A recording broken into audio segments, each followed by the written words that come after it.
Assalamualaikum warahmatullahi wabarakatuh. Perkenalkan, saya Faris Kurniawan, mahasiswa Universitas Sancang Kuning, jurusan Teknik Elektro. Di sini saya akan meresum sebuah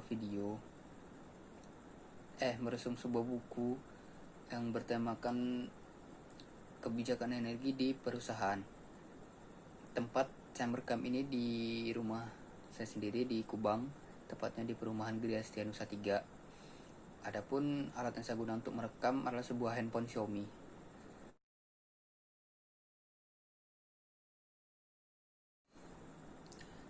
Adapun pengantar tema tentang kebijakan energi di perusahaan, yaitu manajemen energi adalah aktivitas yang proaktif, penyediaan materi yang terorganisasi dan sistematik, konversi, distribusi, dan penggunaan energi yang memenuhi kebutuhan dengan memprediksikan sasaran lingkungan dan ekonomi. Manajemen energi menjadi kegiatan di perusahaan yang terorganisir dengan menggunakan prinsip-prinsip manajemen dengan tujuan agar dapat dilakukan konversi energi sehingga biaya energi sebagai salah satu komponen biaya produksi atau operasi dapat ditekan serendah-rendahnya. Kebijakan energi merupakan sebuah bentuk regulasi yang berhubungan dengan penggunaan energi di suatu badan usaha. Kebijakan-kebijakan yang dibuat bukan hanya diterapkan pada bagian-bagian tertentu dari sebuah badan usaha, melainkan diterapkan pada semua bagian.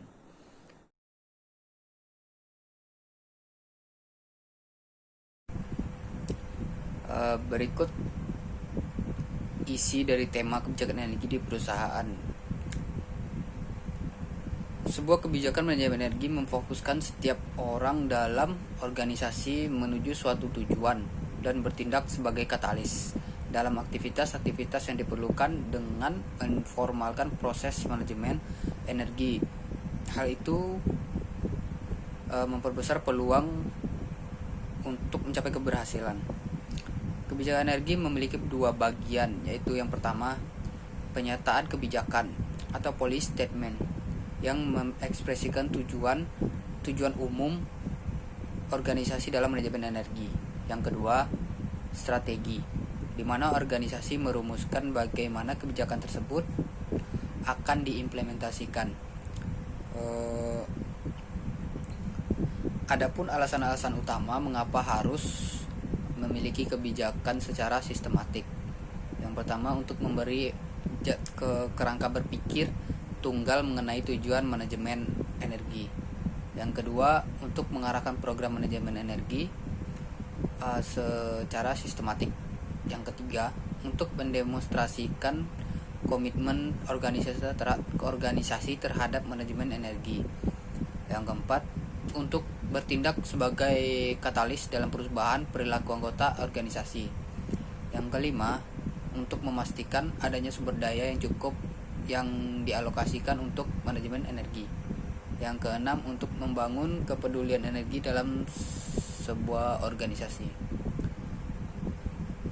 Sebagai perangkat untuk manajemen bisnis yang sukses, manajemen energi harus menyatu dengan aktivitas pemasaran, sistem teknis, manajemen keuangan, dan sistem informasi.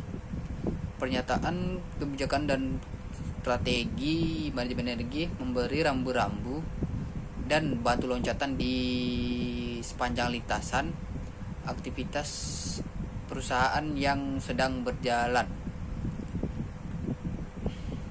Pernyataan kebijakan energi selalu unik untuk tiap organisasi atau perusahaan.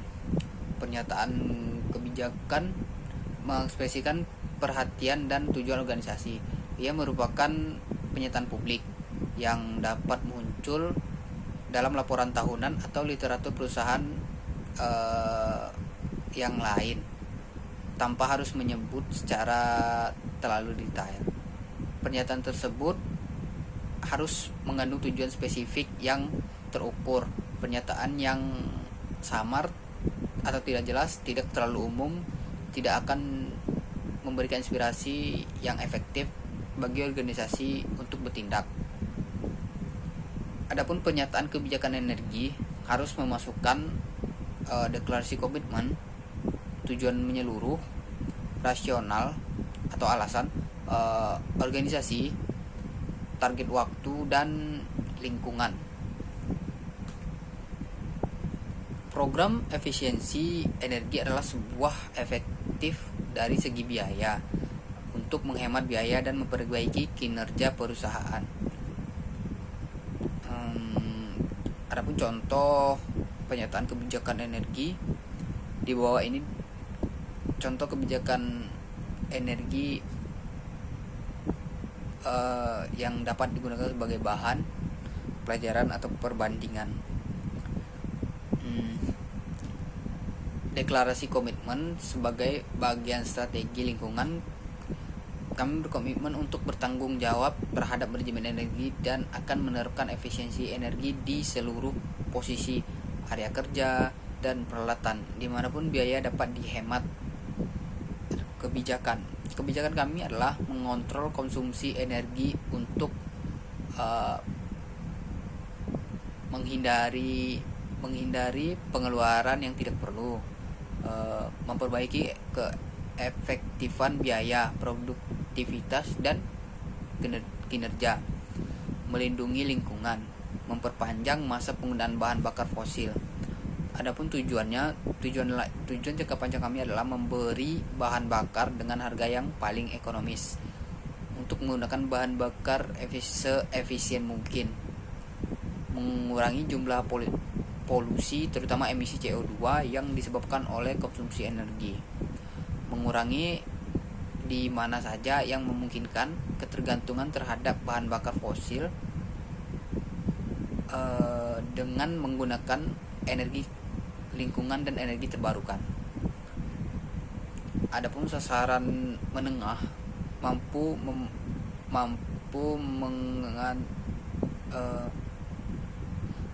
memegang kontrol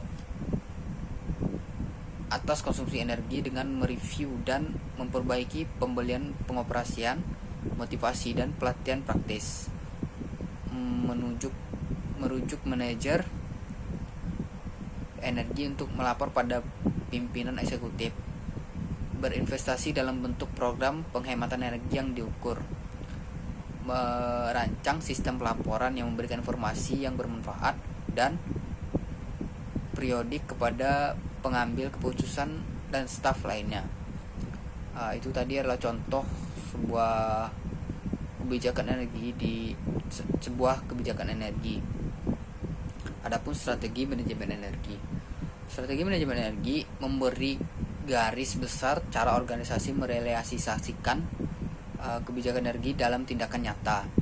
Target harus smart, dalam kurung spesifik, measurable, achievable, realistic, dan time based.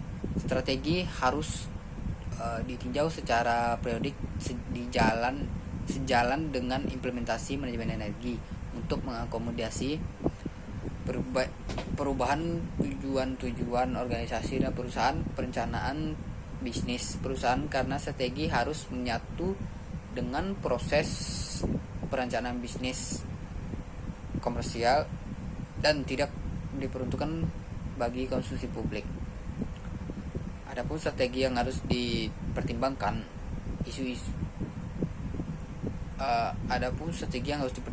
yaitu isu strategis.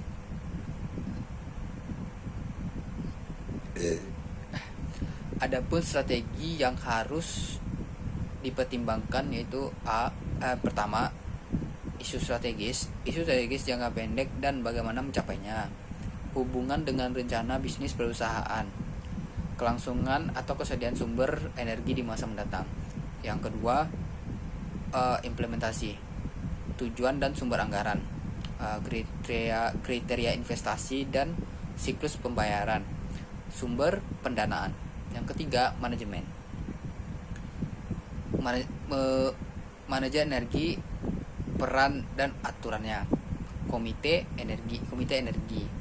Yang keempat ada struktur, integrasi manajemen energi dengan proses manajemen lainnya, tanggung jawab divisional, pelaporan dokumentasi dan akuntabilitas. Yang kelima, sumber daya, syarat-syarat dan tugasnya. sumber daya eksternal, strip konsultan dan supply energi. Yang ketujuh, pelaporan. Pelaporan dalam grup kerja divisional dan pelaporan di tingkat perusahaan serta pelaporan eksternal. Yang kedelapan adalah informasi, monitoring penggunaan energi, pemisahan pos-pos penggunaan energi, dan interaksi dengan sistem akuntansi.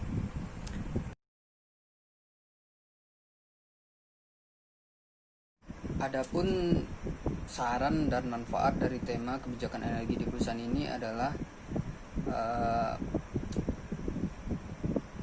agar dapat menciptakan kebijakan-kebijakan yang lebih menguntungkan baik dari perusahaan maupun pengguna dari energi tersebut. Manfaat dari kebijakan energi di perusahaan ini adalah dapat mengalokasikan dan memanfaatkan penghematan sumber daya, perlindungan iklim, dan penghematan biaya. Perlindungan iklim dan penghematan biaya bagi konsumen. Manajemen energi mempermudah untuk mendapatkan akses terhadap energi sesuai dengan apa dan kapan yang mereka butuhkan. Manajemen energi berkaitan dengan manajemen lingkungan, manajemen produksi, logistik, dan fungsi yang berhubungan dengan bisnis lainnya. Terima kasih, mungkin sekian video dari saya. Assalamualaikum warahmatullahi wabarakatuh.